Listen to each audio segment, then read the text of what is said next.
Bismillahirrahmanirrahim. Assalamualaikum warahmatullahi wabarakatuh. Selamat pagi, salam sejahtera bagi kita semuanya. Om Swastiastu, Namo Buddhaya, salam kebajikan. Yang saya hormati para menteri yang hadir bersama kita, Pak Mendagri, Pak Menteri Investasi, dan juga Panglima TNI. Yang saya hormati Gubernur Kalimantan Timur, Tuan Rumah Wali Kota Balikpapan. Yang saya hormati Ketua Dewan Pengurus APEKSI, Bapak Eri Cahyadi, beserta seluruh Bapak Ibu Wali Kota yang hadir pada pagi hari ini, hadirin dan undangan yang berbahagia. Sudah sering saya sampaikan bahwa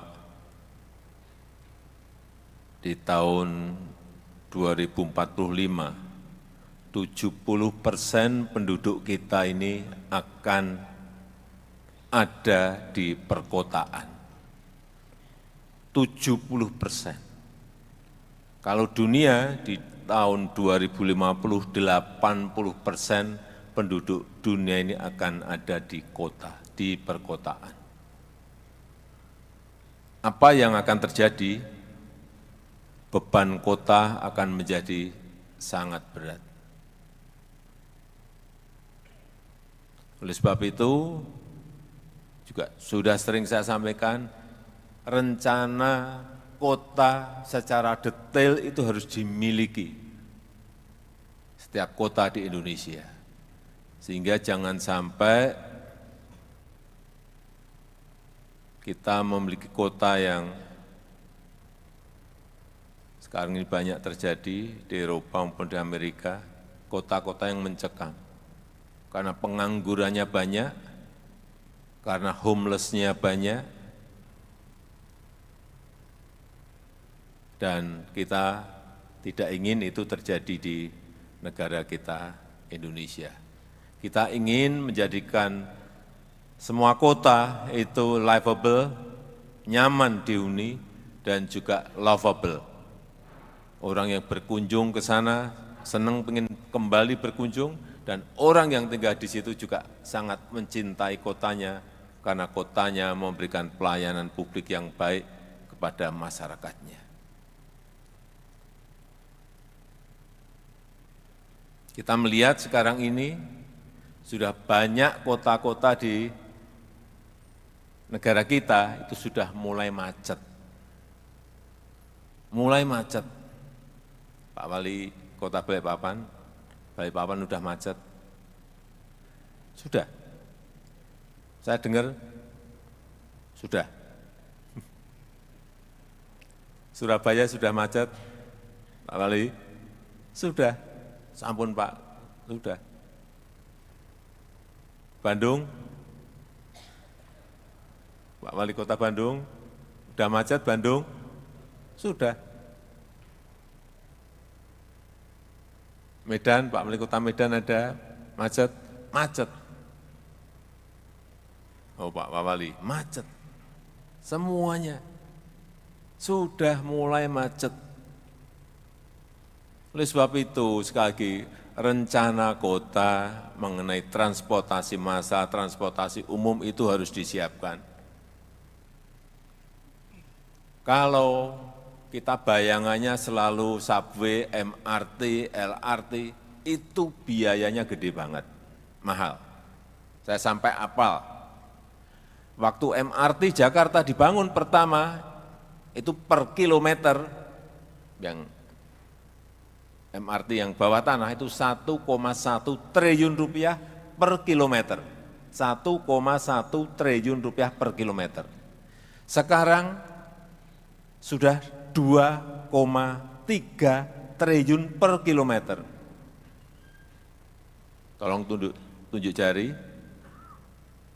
kota mana yang siap membangun MRT dengan APBD-nya. 1 kilometer 2,3 triliun.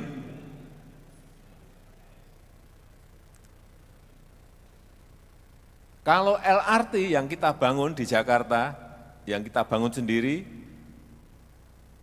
dengan gerbong yang kita buat di Inka, itu kurang lebih 600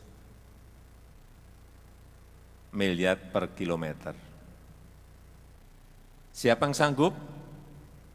Ada kota yang APBD-nya sanggup? Tunjuk jari. Saya beri sepeda. Enggak ada yang mampu. Apalagi kereta cepat. Kereta cepat itu juga justru lebih murah dari yang subway. Kereta cepat itu 780 miliar per kilometernya. Oleh sebab itu sekarang ada barang baru yang namanya ART, Autonomous Rapid Transit. Tidak pakai rel, tapi pakai magnet. Bisa 3 gerbong, 2 gerbong, 3 gerbong, atau 1 gerbong. Nah ini jauh lebih murah. Nanti kalau ada yang APBD-nya memiliki kemampuan, tolong berhubungan dengan Pak Menteri Perhubungan. Bisa bagi-bagi 50-50, APBD 50%, APBN 50% misalnya. Karena kalau tidak,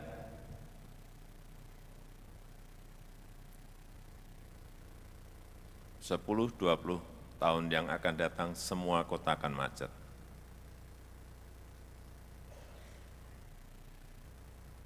Enggak percaya, kita lihat nanti. Kalau enggak, kota-kota siap dan menyiapkan diri mengenai transportasi massalnya.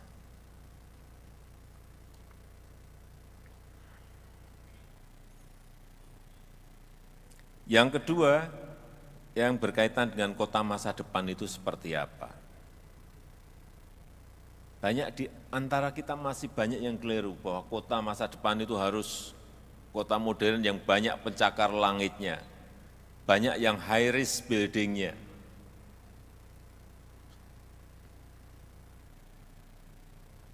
Menurut saya, dan sekarang ini sudah mulai ada sebuah paradigma baru, kota yang baik adalah kota yang ramah pejalan kaki. Kota yang baik itu adalah kota yang ramah terhadap penyandang disabilitas. Kota yang ramah terhadap pesepeda. Kota yang ramah terhadap anak dan perempuan. Konsepnya kira-kira itu. Kota yang ramah terhadap lingkungan. Artinya apa? Kota ini memang harus green, harus smart, dan harus friendly.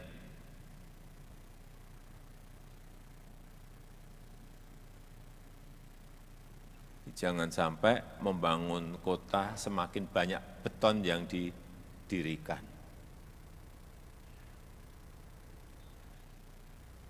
Ada trotoar, semua paving block semuanya.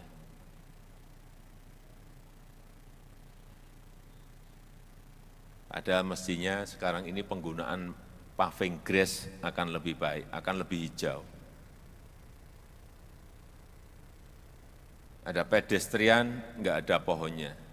Sehingga kita ini negara tropis, panas. Sehingga enggak ada yang mau yang berjalan kaki karena tidak ada peneduhnya. Oleh sebab itu, kehijauan itu ke depan akan sangat menjadi perhatian semua kota. Dan saya senang Balikpapan termasuk kota yang saya senangi karena kehijauannya sangat baik. Juga Surabaya juga. Saya kira yang lain-lain saya tunggu. Termasuk nantinya IKN itu akan menjadi ibu kota, konsepnya ibu kota terhijau di dunia karena memang konsepnya adalah kota Nusarimba, betul-betul hijau, betul. Kalau kita konsisten terhadap konsep awal dari pembangunan ibu kota Nusantara yang sedang dalam proses pembangunan. Jadi kembali lagi, harus hijau, harus teduh, ramah terhadap pejalan kaki, ramah terhadap pesepeda, memiliki hutan kota, memiliki alun-alun dan taman yang luas. Itu konsep ke depan mesti seperti itu. Kalau sebuah kota sudah terlanjur isinya gedung dan beton, ya memang harus mencarikan, artinya meredesain lagi kotanya. Mungkin memangkas beberapa gedung, dibeli, dipangkas, kemudian dijadikan taman kota. Tidak ada jalan lain kalau sudah terlanjur.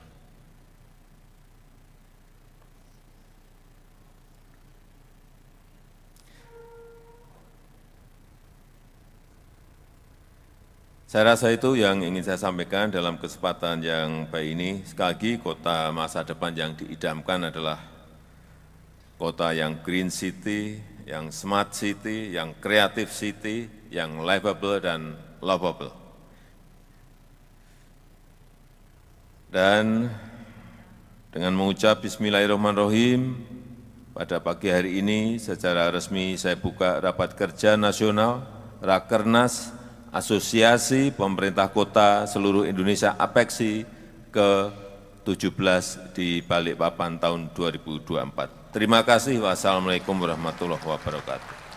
Mohon berkenan Presiden Republik Indonesia untuk tetap berada di atas panggung. Mohon dapat mendampingi Menteri Dalam Negeri, Menteri Investasi, Panglima TNI, PJ Gubernur Kalimantan Timur, Ketua Dewan Pengurus APEKSI dan Wali Kota Balikpapan.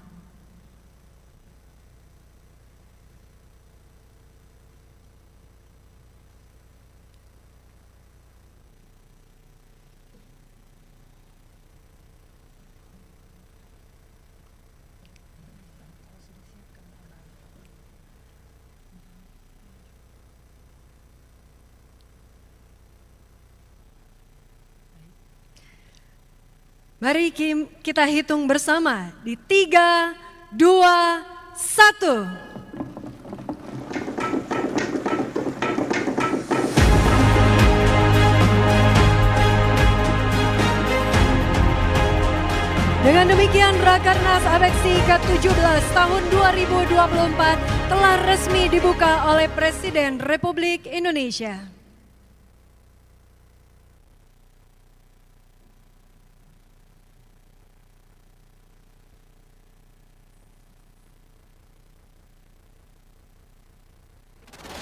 Sebagai